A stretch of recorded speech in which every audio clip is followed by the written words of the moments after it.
ఏం చేయాలో తెలియక అప్పుడు నా దగ్గర ఉన్నది ఒకటే అమ్మ, నా మంగళసూత్రం తప్ప నా దగ్గర ఏమీ లేదు, ఈ తాడు నా సూత్రాలు తప్ప ఏమీ లేదని తల్లికి చెప్పుకున్నాను.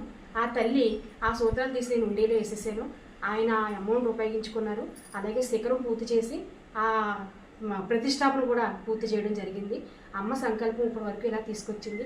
ఎవరు కూడా ఏది లేదనకుండా ఇప్పటి వరకు కూడా ఏదైనా డోనర్ చేయండి సార్ అంటే అలాగే చేస్తున్నారు. వాళ్ళందరికీ కూడా నేను చాలా ధన్యవాదాలు తెలియజేస్తున్నాను. చాలా వాళ్ళకి కూడా నేను అమ్మ తరపు నుంచి వాళ్ళకు కూడా ఆరోగ్యం ఇవ్వాలి తల్లి అని చెప్పి నేను అమ్మని అడుగుతున్నాను. శ్రీమాత్రే నమః అడగడం జరిగింది చెప్పండి.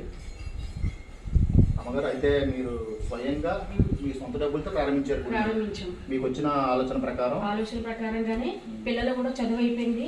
నాన్నగారండి నేను MBA అయిపోయింది కదా, నాకు ఒక 5 లక్షలు ఇవ్వండి అంటే మా నాన్నగారు క్యాంపస్లో జాబులు రాలేదు వాళ్ళకి 8 సంవత్సరాల క్రితం. నాన్నగారు నాకు ఒక 5 లక్షలు ఇవ్వండి అంటే నేను ఒక్క రూపాయి కూడా మీకు ఇవ్వను, నేను గుడి కట్టాలి, అమ్మ గుడి కట్టాలి నేను అనుకుంటున్నాను కాబట్టి నేను గుడే కడతాను, మీకు ఏమి కూడా ఒక రూపాయి కూడా ఇవ్వను, మీరు స్వయంగా మీరు జాబులు చూసుకోండి అని ఆయన అంటే వాళ్ళకు కూడా కోపం వచ్చింది నా నాన్నగారి మీద.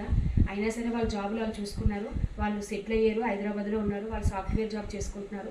పిల్లలు ముగ్గురు కూడా హ్యాపీగా అక్కడ జాబులు చేసుకుంటున్నారు. మాకు